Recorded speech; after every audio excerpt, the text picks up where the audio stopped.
In this video, we will be doing part 2 of chapter 7 of class 7 science, weather, climate and adaptation of animals to climate. What about the times of sunrise and sunset? तो sunrise और sunset का time कैसे set होता है? You know that in winters it becomes dark early and you do not get much time to play. जैसे हमें पता है कि विंटर्स में जो सर्दियां होती हैं उस समय डार्क जल्दी हो जाता है, अंधेरा शाम को जल्दी हो जाता है और हमें कम टाइम मिलता है खेलने के लिए शाम को. Are the days shorter in winter than in summers? तो क्या दिन विंटर्स में छोटे होते हैं गर्मियों के मुकाबले? गर्मियों में दिन बड़े होते हैं शायद और विंटर्स में यानी सर्दियों में दिन छोटे होते हैं. Try to find it out yourself by completing the project given at the end of the chapter.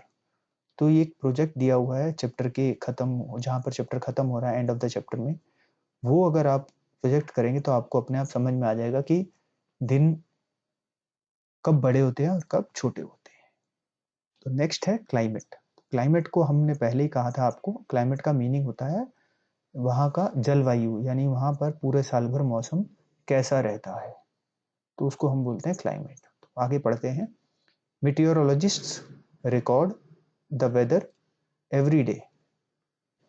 तो जो मीटियोरोलॉजिस्ट होते हैं यानी कि जो मौसम विभाग के साइंटिस्ट होते हैं उनको मेट डिपार्टमेंट भी बोलते हैं इसको शॉर्ट फॉर्म में. तो जो मेट डिपार्टमेंट के साइंटिस्ट होते हैं वो वेदर को रोज रिकॉर्ड करते हैं. They record the weather every day. The records of the weather have been preserved for the past several decades.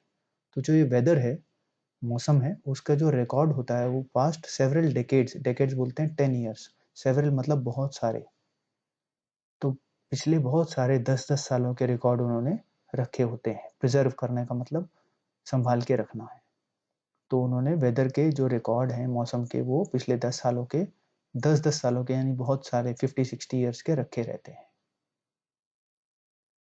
These help us to determine the weather pattern at a place. और ये जो records होते हैं ये देख करके हम ये पता लगाते हैं, डिटरमाइन का मतलब होता है पता लगाना, कि वहां किसी जगह का वेदर पैटर्न कैसा है, यानी वहां पर वेदर कैसा रहता है पूरे साल भर. जैसे कि बरसात किन दिनों में होती है, सर्दी कब पड़ती है, गर्मी कब पड़ती है, या वहां पर ऑटम कब होता है.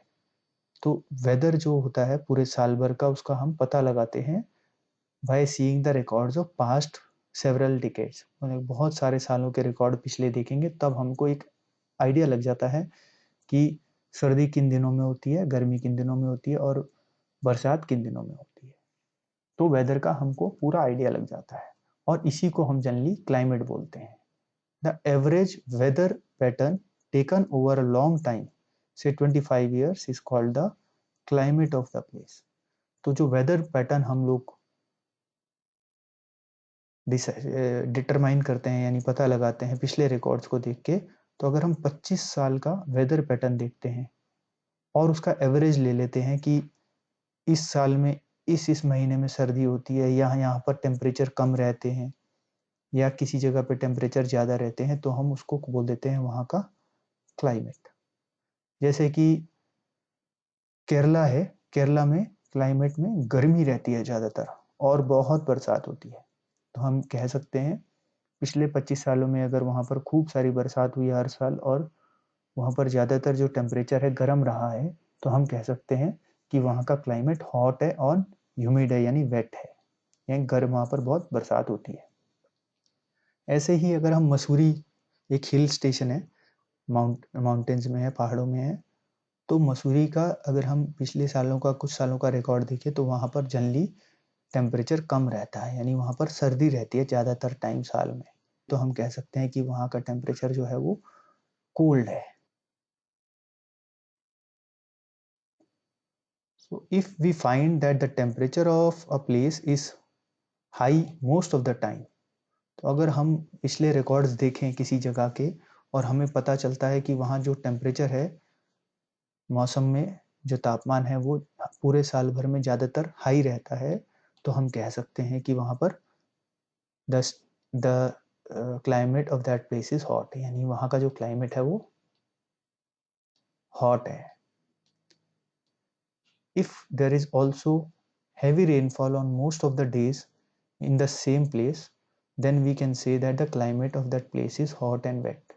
अगर उसी जगह पर खूब सारी बरसात होती है, heavy rainfall होता है most of the days, यानी बहुत हर एक दिन ऑलमोस्ट बरसात होती है, तेज बरसात होती है, तो हम कह सकते हैं कि वहाँ का क्लाइमेट कैसा है, हॉट एंड वेट है.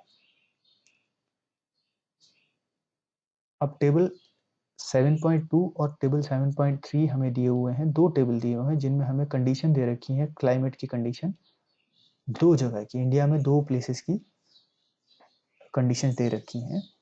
The mean temperature for a given month is found in 2 steps. तो एक महीने का जो टेम्परेचर होता है, मीन टेम्परेचर यानी एवरेज टेम्परेचर जो होता है, वो 2 स्टेप्स में निकाला जाता है. एक तो सिर्फ हम उसी साल के जो टेम्परेचर है उस महीने के, जैसे मान लिया जनवरी है इस साल, उस जनवरी में पूरे रोज के जो टेम्परेचर हैं वो हम लेते हैं मिनिमम और मैक्सिमम, और उन सब का एवरेज ले लेते हैं पूरे महीने का. तो एक तो वो हो जाता है. और फिर जब हमने जैसे इस साल का एक एवरेज ले लिया जनवरी का, पिछले साल का एवरेज ले लिया जनवरी का, और उससे पिछले साल, ऐसे पिछले लास्ट 20 ईयर्स का हमने एवरेज ले लिया जनवरी महीने के जो एवरेज टेम्परेचर है उसका, और जो टेम्परेचर आया वो हम एक्चुअल क्लाइमेट, उससे पता चलता है कि जनवरी में जनरली टेम्परेचर कितना रहता है. तो ये जो है तरीका है एवरेज टेम्परेचर निकालने का क्लाइमेट में. That temperature is basically the temperature of a particular place, average temperature of that month. तो जम्मू और कश्मीर में श्रीनगर और केरला में तिरुवनंतपुरम, ये दो जगह हैं जिनका टेम्परेचर इन दो टेबल्स में दिया है, 7.2 में श्रीनगर का और 7.3 में तिरुवनंतपुरम केरला का. तो इसमें हमको हर साल के हर महीने के टेम्परेचर दिए हैं, डेली मिनिमम और डेली मैक्सिमम जो एवरेज है, जैसे जनवरी में -2.3 है और 4.7 मैक्सिमम है और रेनफॉल 57 है. तो अगर हम इन दोनों टेबल्स को कंपेयर करें, जो ये वाला टेबल है श्रीनगर का और ये टेबल जो है केरला का तिरुवनंतपुरम का, तो हमें पता चल जाएगा कि जो श्रीनगर है उसमें टेम्परेचर्स बहुत कम है, यानी वहां पर ठंडा इलाका है या मॉडरेटली हॉट है, वहां ज्यादा गर्मी नहीं पड़ रही है, -6 8.2. लेकिन अगर हम केरला में देखें तिरुवनंतपुरम में, तो वहां पर टेम्परेचर है 22.2 मिनिमम है जनवरी का और मैक्सिमम है 31.5. तो यहाँ पर गर्मी ज़्यादा पड़ रही है. तो हम कह सकते हैं कि ये जगह जो है हॉट है, ज़्यादा है ठंडा, यहाँ पर ज़्यादा गर्म है.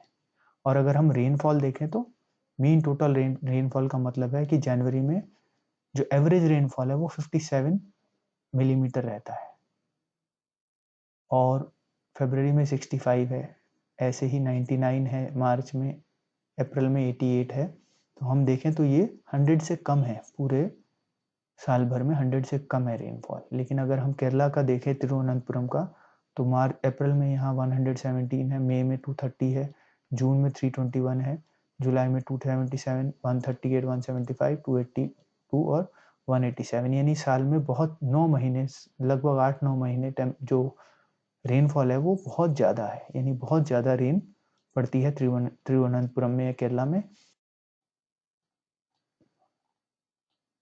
आगे देखते हैं. By looking at tables 7.2 and 7.3, we can easily see the difference in the climate in Jammu and Kashmir and Kerala. तो अगर हम ध्यान से 7.2 टेबल को और 7.3 टेबल को देखें, तो हमें ये पता चल सकता है कि जो जम्मू कश्मीर का क्लाइमेट है और जो केरला का क्लाइमेट है उसमें डिफरेंस है, वो अलग अलग क्लाइमेट है दोनों जगह के. We can see that Kerala is very hot and wet in comparison to Jammu and Kashmir. तो जो केरला है, हम टेबल से देख के कह सकते हैं कि केरला जो है वो वहाँ पर गर्मी है और वो वहाँ पर ज़्यादा बरसात होती है, हॉट एंड वेट क्लाइमेट है वहाँ का, in comparison to Jammu and Kashmir. तो जम्मू एंड कश्मीर का अगर कंपेयर करें उसको, तो जम्मू एंड कश्मीर में मॉडरेटली हॉट रहता है, यानी बहुत कम गर्मी रहती है, और वेट क्लाइमेट है most of the part of the year, यानी वहाँ पर भी बरसात थोड़ी बहुत होते रहती है लगातार। Similar data for the western region of India, for example Rajasthan will show that the temperature is high during most part of the year. तो अगर ऐसे ही अगर हम जो वेस्टर्न रीजन ऑफ इंडिया है यानी पश्चिमी भारत है जहाँ पर राजस्थान है, तो राजस्थान का अगर डाटा ले एग्जाम्पल के तौर पर, तो हमें पता चलेगा कि उसका रिकॉर्ड देखने से कि राजस्थान में टेम्परेचर जो है ज़्यादातर हाई रहता है most part of the year, यानी साल के ज़्यादातर हिस्से में टेम्परेचर हाई रहता है। But during the winters which last only for a few months the temperature is quite low। लेकिन विंटर्स में यानी सर्दियों में जो थोड़े महीने के लिए चलती हैं, 2-3 महीने के लिए होती हैं, टेम्परेचर जो है बहुत लो हो जाता है।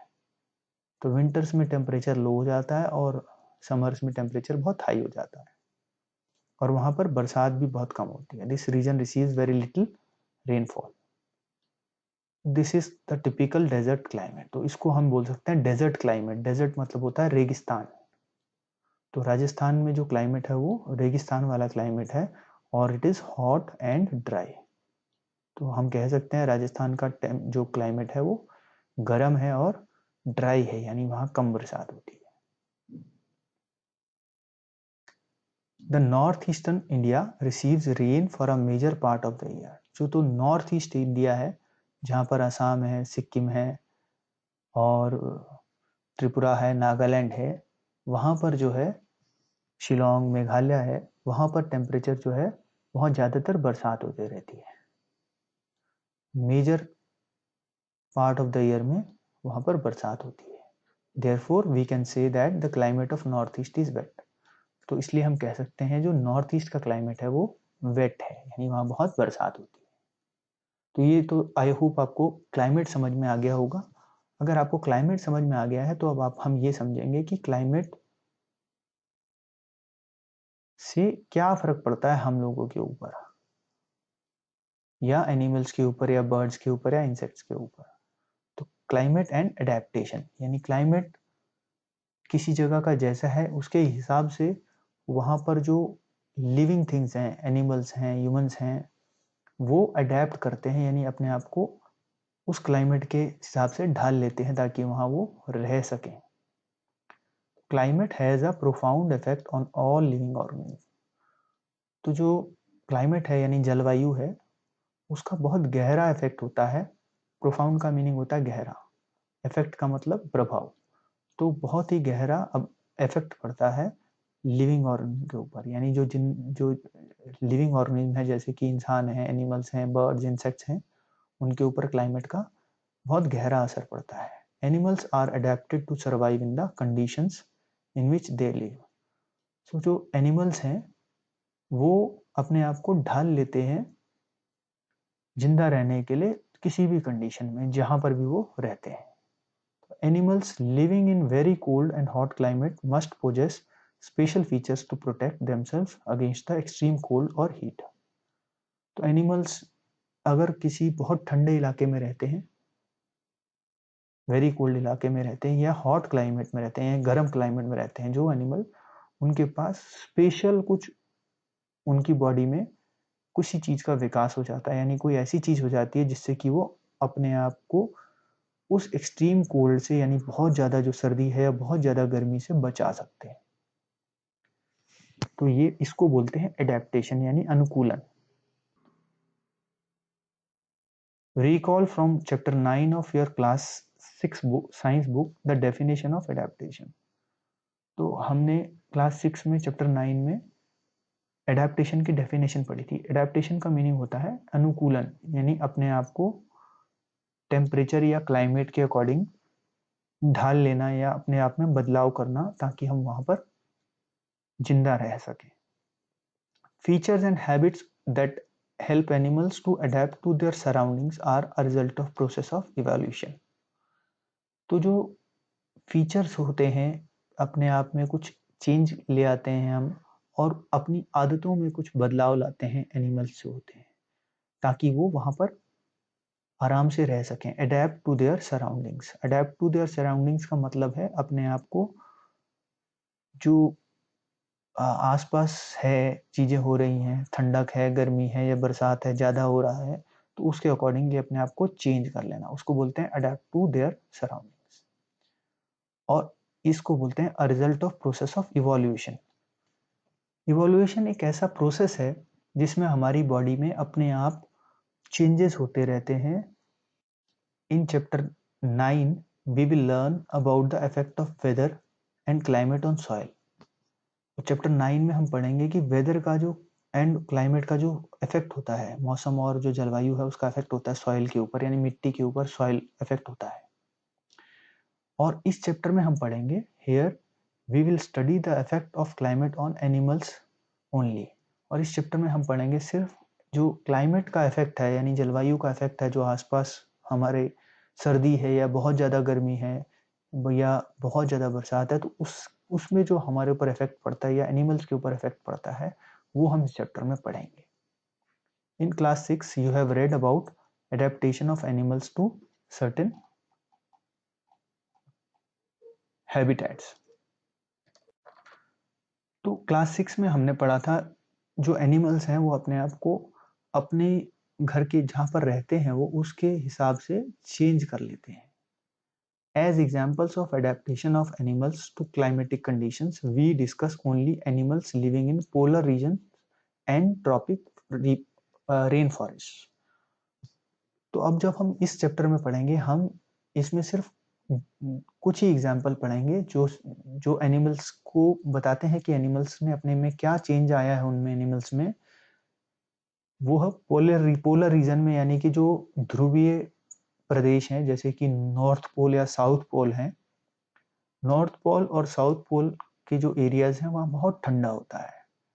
वो आर्कटिक और एंटार्क्टिक रीजन है जहाँ पर सबसे ठंडा होता है दुनिया में, और वहाँ ज़्यादातर बर्फ़ ही रहती है, और टेम्परेचर जो होते हैं -30 -40 या इससे भी नीचे जाते हैं।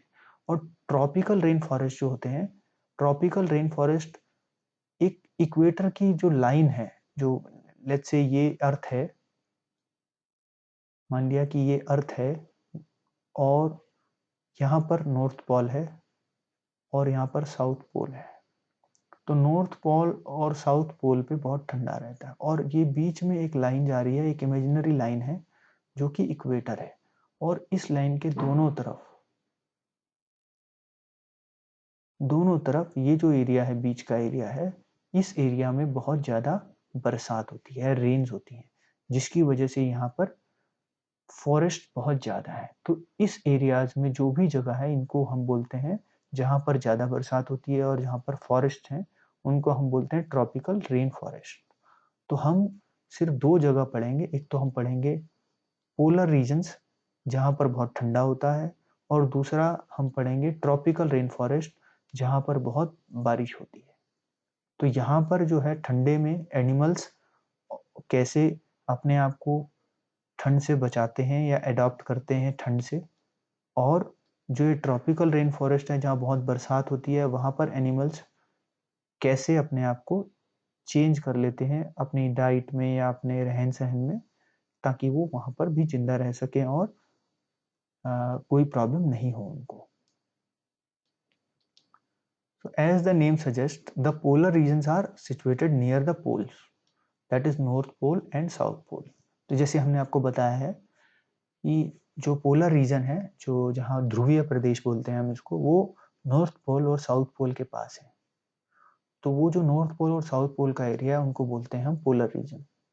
सम well known countries that belong to the polar regions are Canada, Greenland, Iceland, Norway, Sweden, Finland, Alaska in USA and Siberian region of Russia.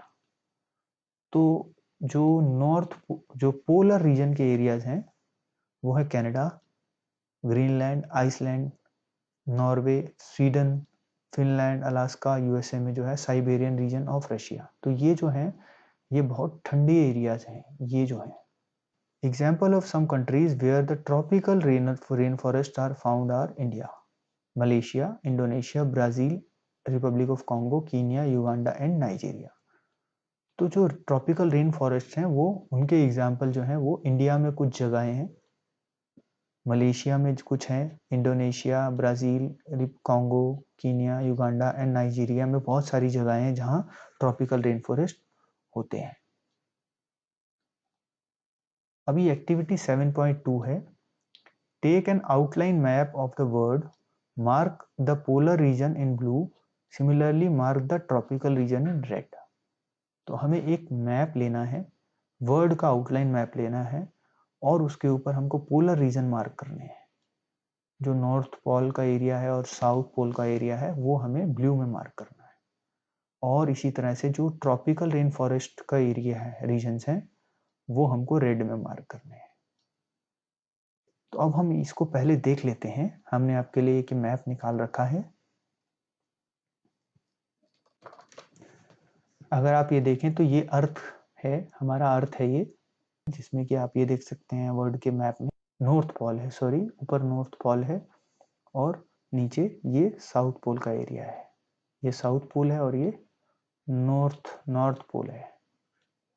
और साउथ पोल के साथ में जो ये ब्लू एरिया दिखाया गया, ये वाला ब्लू एरिया है, ये यहाँ तक का एरिया पूरा, ये पोलर रीजन है। और ऐसे ही नॉर्थ में ये ब्लू एरिया दिखाया गया, डार्क ब्लू, जो ये भी पोलर रीजन है, यानी यहाँ पर बहुत सर्दी रहती है। ये आर्कटिक का एरिया है, आर्कटिक, और ये अटलांटिक।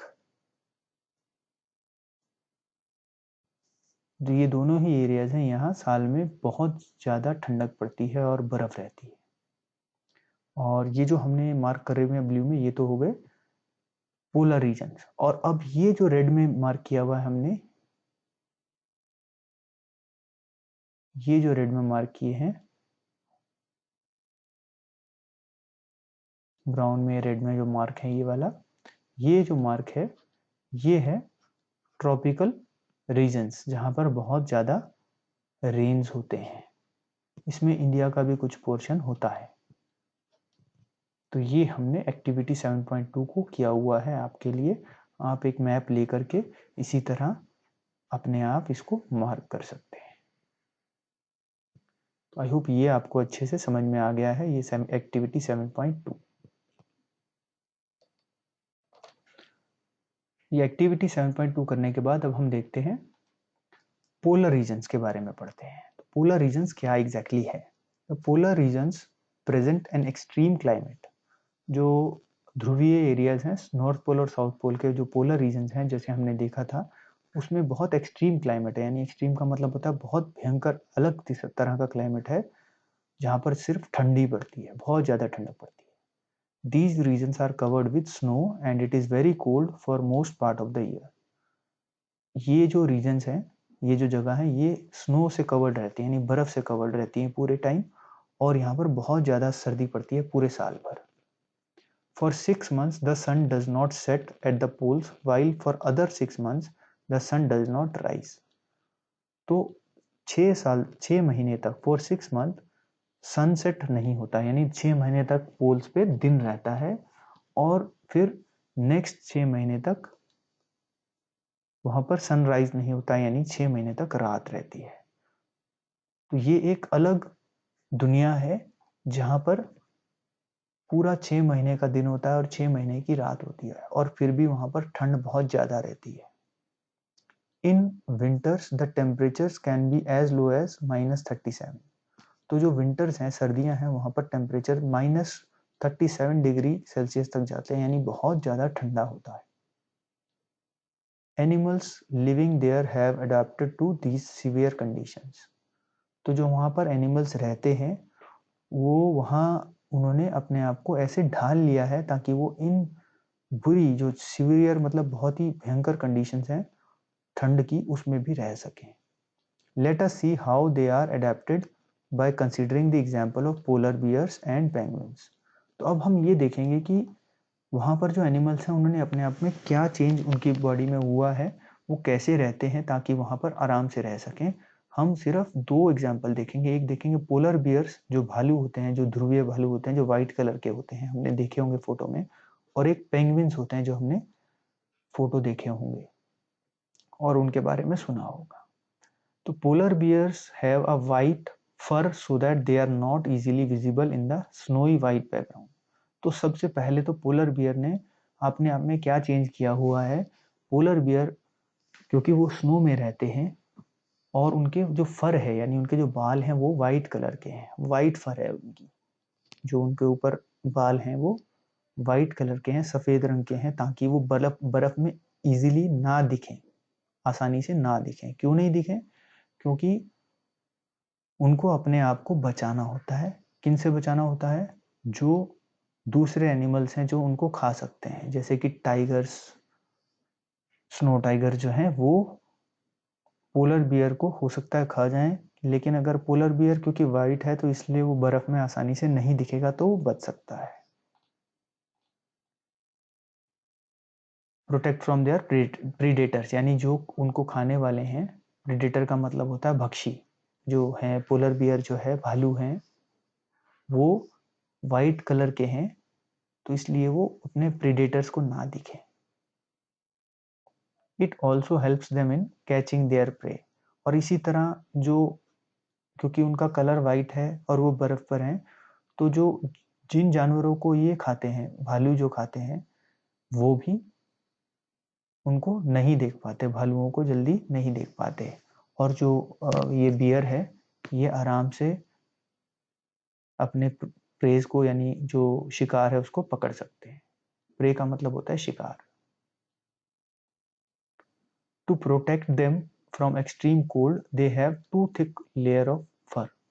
तो एक तो सबसे पहला बदलाव क्या हुआ उनकी बॉडी में कि उनके बाल जो हैं वाइट हैं। ज्यादातर भालुओं के बाल जो होते हैं ब्लैक होते हैं, लेकिन यहाँ पर जो ये बियर है, ये बियर के बाल वाइट है। तो एक तो सबसे बड़ा बदलाव ये है। और सेकंड बदलाव क्या है कि उनको ठंड से बचाने के लिए, एक्सट्रीम कोल्ड से बचाने के लिए, उनकी जो बॉडी है उसके ऊपर 2 थिक लेयर है फर की, यानी जो उनके बाल हैं वो 2 लेयर में है।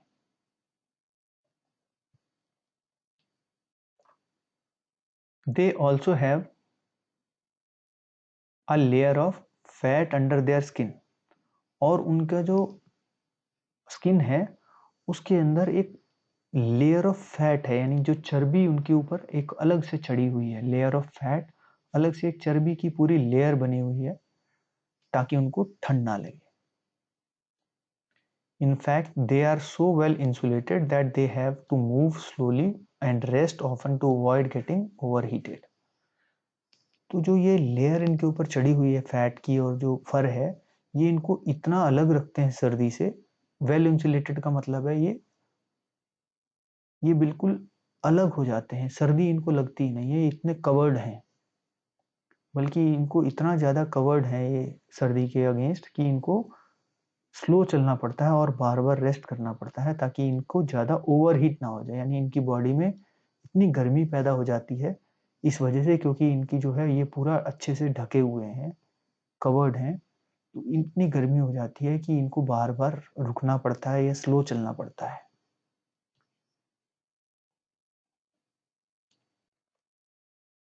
Physical activities on warm days necessitate cooling. तो अगर ये क्योंकि इतने गर्म हैं ये अंदर से, कि इनको जो अगर ये फिजिकल एक्टिविटी करते हैं, अपने आप चलते हैं या दौड़ते हैं, मेहनत करते हैं, तो इनको बार बार ठंडक की जरूरत पड़ती है, बार बार अपने आप को ठंडा करना पड़ता है। So the polar bear goes for swimming. इसलिए जो पोलर बियर होते हैं वहां पर जो भी थोड़ा बहुत पानी होता है, बिल्कुल ठंडा पानी होता है बर्फीला, उसमें वो स्विमिंग करते हैं। It is a good swimmer. वो पोलर बियर जो होते हैं बहुत अच्छे स्विमर होते हैं, यानी तैराक, अच्छे तैराक होते हैं। Its paws are wide and large which help it only not only to swim but well but also walk with ease in the snow।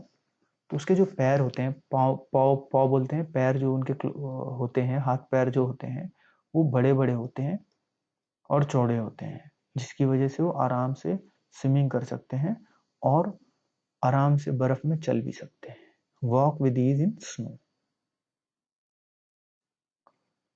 while swimming underwater it can close its nostrils and can remain underwater for long durations. तो जब वो under water swimming करते हैं यानी पानी के अंदर तैर सकते हैं, स्विमिंग अंडर वाटर का मतलब होता है पानी के अंदर तैर सकते हैं, और जब वो ऐसा करते हैं तो वो अपनी नाक बंद कर लेते हैं, नोस्ट्रिल क्लोज इट्स नोस्ट्रिल का मतलब नाक बंद कर लेते हैं, और remain under water for long durations, और पानी के अंदर काफी दिन देर तक रह सकते हैं।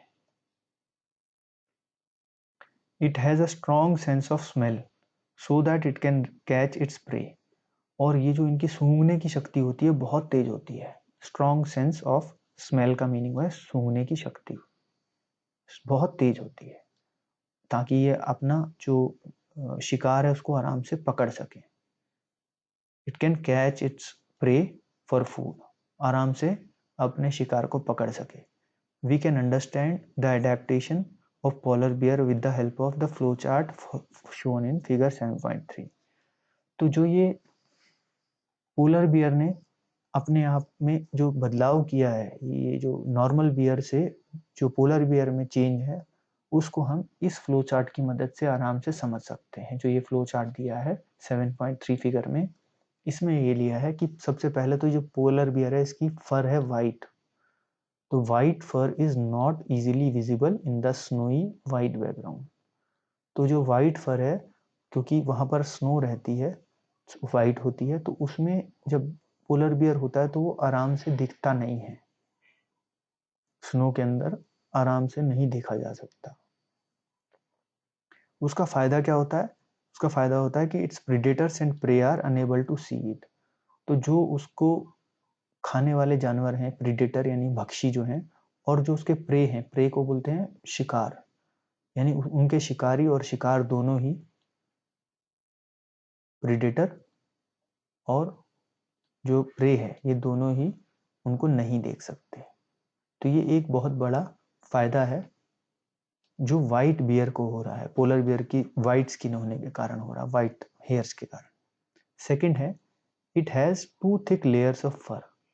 तो उसके ऊपर 2 थिक लेयर ऑफ फर है, यानी उसके बाल जो है उनकी 2 लेयर्स हैं।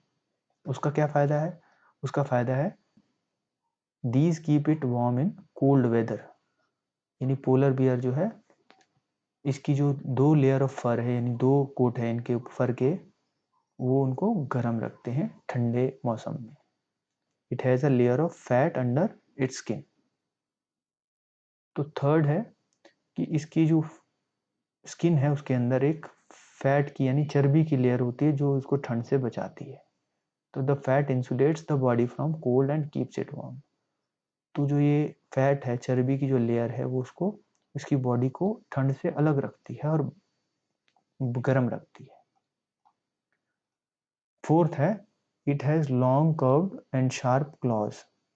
तो इसके पास जो है उसके पैर जो है वो लंबे और शार्प हैं, पंजे जो हैं।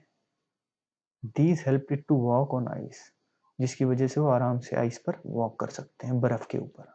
क्योंकि बर्फ के ऊपर वैसे तो फिसल जाते हैं, लेकिन क्योंकि इनके क्लॉज शार्प है, तेज है, तो वो बर्फ में अच्छे से ग्रिप कर लेते हैं, पकड़ लेते हैं।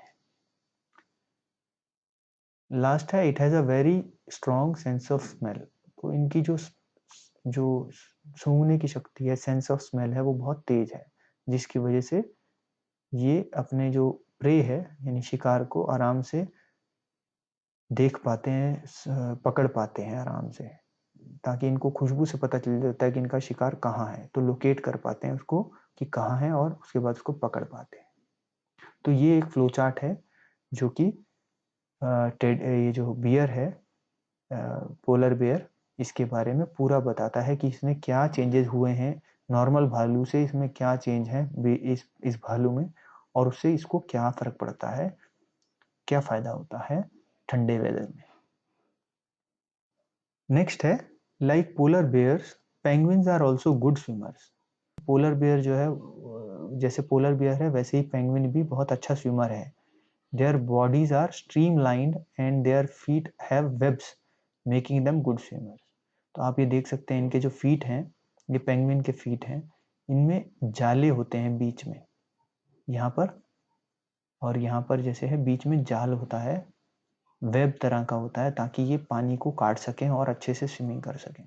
और इनकी बॉडी जो है वो स्ट्रीमलाइन होती है। स्ट्रीमलाइन मतलब एक सार बॉडी होती है, बिल्कुल एकदम प्लेन टाइप की बॉडी होती है और स्लिपरी टाइप की, जिससे ये पानी में आराम से स्विमिंग कर सकते हैं।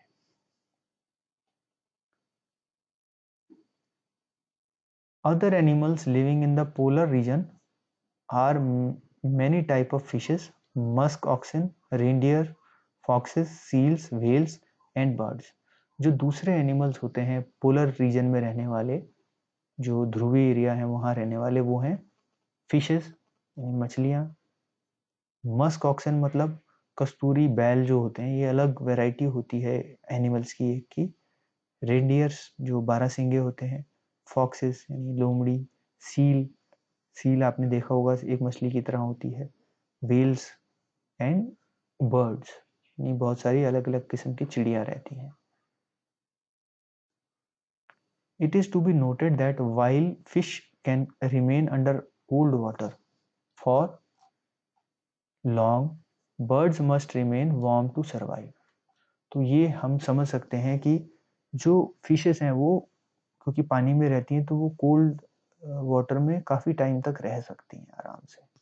लेकिन जो बर्ड्स हैं वो कोल्ड वेदर में ज़्यादा टाइम तक नहीं रह पाएंगी, तो इसलिए उनको अपने आप को गर्म रखना जरूरी है जिंदा रहने के लिए। वार्म टू सर्वाइव का मतलब उसे, सर्वाइव का मीनिंग है जिंदा रहना और रिमेन वार्म का मतलब गर्म रहना। तो जिंदा रहने के लिए गर्म रहना बहुत जरूरी है बर्ड्स के लिए। तो इसलिए they migrate to warmer region when winter sets in. तो वो इसीलिए जो गर्म प्रदेश है वहां चली जाते हैं सर्दियों में। सर्दियां आने से पहले ही वो कहीं और शिफ्ट हो जाते हैं जहां गर्मी होती है। So they come back after the winter is over. और वो फिर जब सर्दियां खत्म हो जाती हैं तो फिर वापिस आ जाते हैं। You know probably that India is one of the destinations of many of these birds। तो आपको शायद ये पता होगा कि जो भारत है, इंडिया है, वहां पर भी बहुत सारी इस तरह की बर्ड्स आती हैं। तो वो भी एक डेस्टिनेशन है, एक जगह है जहां पर ऐसी बर्ड्स आती हैं। You must have seen or heard about the Siberian crane that comes from Siberia to places like Bharatpur in Rajasthan and Sultanpur in Haryana।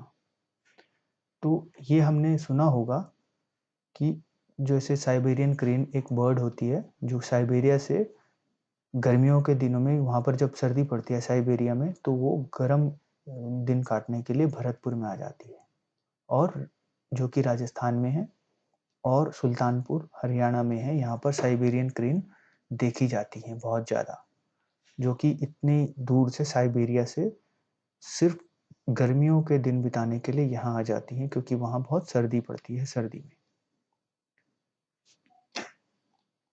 And some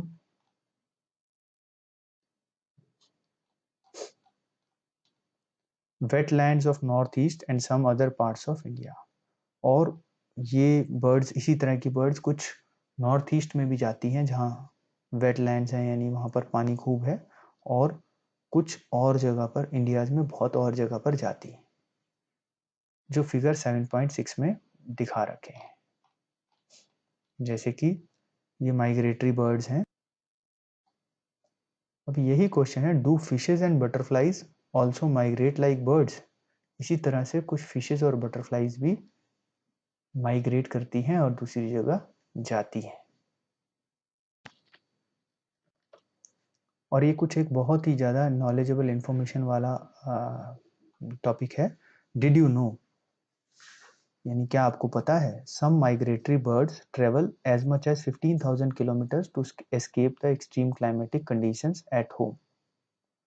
तो क्या आपको पता है कि जो कुछ माइग्रेटरी बर्ड्स हैं, ऐसी बर्ड्स हैं, माइग्रेटरी का मतलब जो प्रवासी हैं, यानी जो सिर्फ किसी कारण से अपनी जगह छोड़ के थोड़े टाइम के लिए आती हैं, किसी और जगह रहने आती हैं। वो जैसे साइबेरियन क्रेन है, वो साइबेरिया से इसलिए राजस्थान भरतपुर में आती हैं क्योंकि वो वहाँ साइबेरिया में बहुत ज़्यादा ठंडा पड़ता है, जिसकी वजह से वो कुछ 2-3 महीने के लिए शिफ्ट होकर के इंडिया में आ जाती हैं, जहाँ पर वो आराम से रह सकें गर्मी में।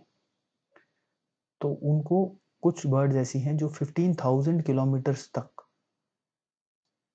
उड़ करके आती हैं ताकि वो एक्सट्रीम क्लाइमेट कंडीशन से बच सकें जो उनके जहाँ पर वो रहती है वहाँ पर है। तो generally they fly high where the wind flow is helpful and the cold conditions allow them to disperse the heat generated by their flight muscles। तो वो बहुत ऊंची उड़ती हैं, ये बर्ड्स इतनी ऊंची उड़ती हैं कि ये आंखों से नहीं दिख सकती हैं, और जहाँ पर बहुत तेज हवा चलती है और ठंडक होती है बहुत ज़्यादा, इतना ऊंचे उड़ती हैं आसमान में जहाँ बहुत ठंडा होता है।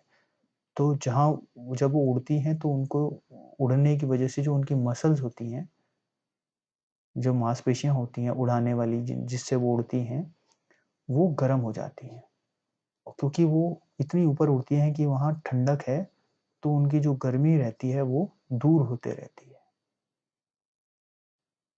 But how these birds travel to the same place year after year is still a mystery. लेकिन जो ये बर्ड्स हैं हर साल एक ही जगह पर आती हैं, बार बार हर साल आती हैं, तो ये कैसे आती हैं, ये एक रहस्य है। It seems that these birds have a built in sense of direction and know in which direction to travel. ऐसा लगता है जैसे ये जो बर्ड्स हैं उनमें एक भगवान ने एक built in sense of direction दिया है, यानी जो दिशा डायरेक्शन होती हैं, दिशाएं जैसे नॉर्थ साउथ ईस्ट वेस्ट, तो इनको ये अपने आप समझ में रहता है कि इनको किस डायरेक्शन में जाना है, ये इनको पहले से पता रहता है कि इनको किस डायरेक्शन में ट्रेवल करना है। Some birds probably use landmarks to guide them. और कुछ बर्ड्स जो है लैंडमार्क यानी कि जो कुछ निशान होते हैं जमीन पर, जमीनी निशान, उनको देख करके अपने आप दूसरी जगह पर जाते हैं। उनको गाइड लैंडमार्क्स हैं जिसकी वजह से वो आराम से पहुंच जाते हैं कि यहाँ पर ये चीज मिलेगी, फिर इसके बाद में यहाँ जाएंगे तो यहाँ ये एक पॉन्ड मिलेगा, इस तरह से लैंडमार्क्स होंगे। Many birds may be guided by sun during the day and stars at night।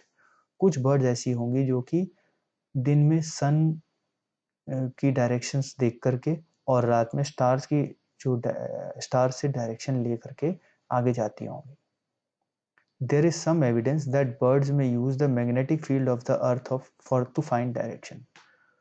और कुछ एविडेंस ऐसी मिली है, कुछ ऐसा प्रूफ मिला है कि बर्ड्स जो हैं, जो चिड़िया होती हैं, वो अर्थ की मैग्नेटिक फील्ड यानी जो अर्थ का जो चुंबकीय फील्ड है उसके थ्रू उससे भी डायरेक्शन को फाइंड आउट कर लेती हैं। ये मैग्नेटिक फील्ड आप जो है फिजिक्स में पढ़ते हैं 8th 9th क्लास में। And it is not only birds that migrate, mammals, many type of fishes and insects are also known to migrate seasonally in search of more hospitable climates। तो ये सिर्फ birds ही नहीं है जो migrate करती हैं, migrate का मतलब है दूसरी जगह चली जाती हैं उड़ के। इसी तरह से मैमल्स भी कुछ स्तनधारी भी होते हैं, और ऐसे ही कुछ फिश भी होती हैं, और कुछ इंसेक्ट्स भी होते हैं जो कि दूसरी जगह पर चले जाते हैं सीजन के लिए, किसी एक सर्दी से बचने के लिए या बेटर क्लाइमेट के लिए। हॉस्पिटेबल क्लाइमेट का मतलब है बेटर बेटर जो कंडीशन है मौसम की, जो बेटर व्यवस्था है कहीं और, तो वो वहाँ चले जाते हैं कुछ समय के लिए। सीजनली का मतलब है सिर्फ सीजन के लिए, जैसे मान लिया सर्दी है तो सर्दी बिताने के लिए, अगर एक जगह पर ज़्यादा सर्दी है तो सर्दी बिताने के लिए वो दूसरी जगह चले जाते हैं। तो यहाँ पर हमारा सेकेंड पार्ट इस चैप्टर का कवर हो गया। अब थर्ड पार्ट में हम देखेंगे ट्रॉपिकल रेन फॉरेस्ट।